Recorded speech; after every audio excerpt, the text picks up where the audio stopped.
British lawmakers, they are urging their government to rescind its offer of a state visit and all the pomp and circumstance that goes with it to President Donald Trump. And during a debate in Parliament, President Trump was called a misogynist, a bigot, and a petulant child. Watch. There is no way Donald Trump deserves this honor.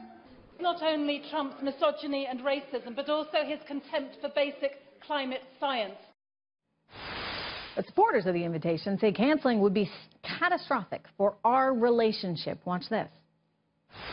The relationship, the special relationship between the United Kingdom and the United States of America goes beyond any individual that might happen to occupy the White House at any particular time.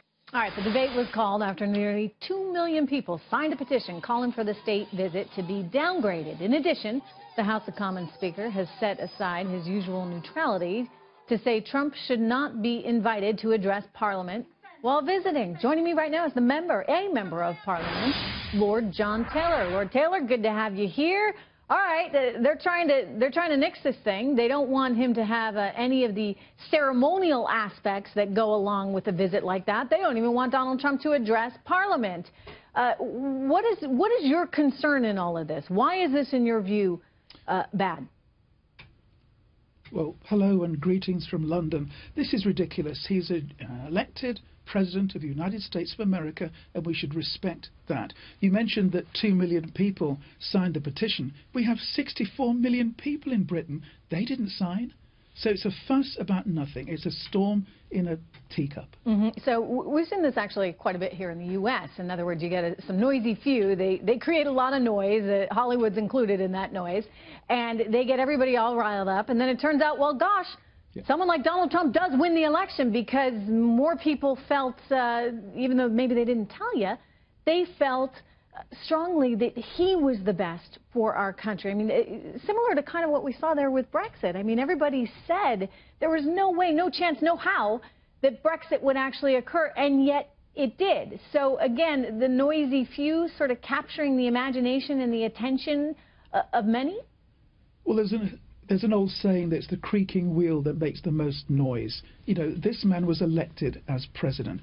In the past, the Queen has invited President Mugabe of Zimbabwe, the Emir of Kuwait, leaders from North Korea, from Vietnam, from Saudi Arabia. They are dictators. They came.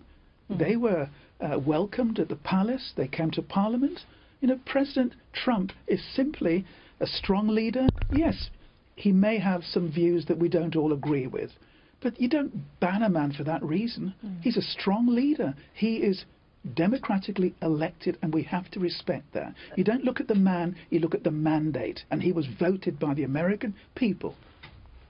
Let me ask you about another issue, of course, in the news there on your side of the pond. The House of Lords launching a bid to gain greater say for Parliament when it comes to Brexit. Lord Taylor, what is the holdup here? The vote to leave the EU was months ago. No, the vote was on the 23rd of June of last year. But you need to understand this, that Brexit is not an event, it's a process. It then had to go to the Supreme Court. They decided that we should debate it and vote on it in Parliament. So it went to the House of Commons on the 8th of February. They voted for Brexit. Then it comes to the upper house, and I'm a member of the upper house, and we are now debating that. We have until the 31st of March to trigger Article 50. So we're well within the timetable. All right. Well, we'll be watching for it all. Thank you so much. It's good to have you here, Lord Taylor. Thank you.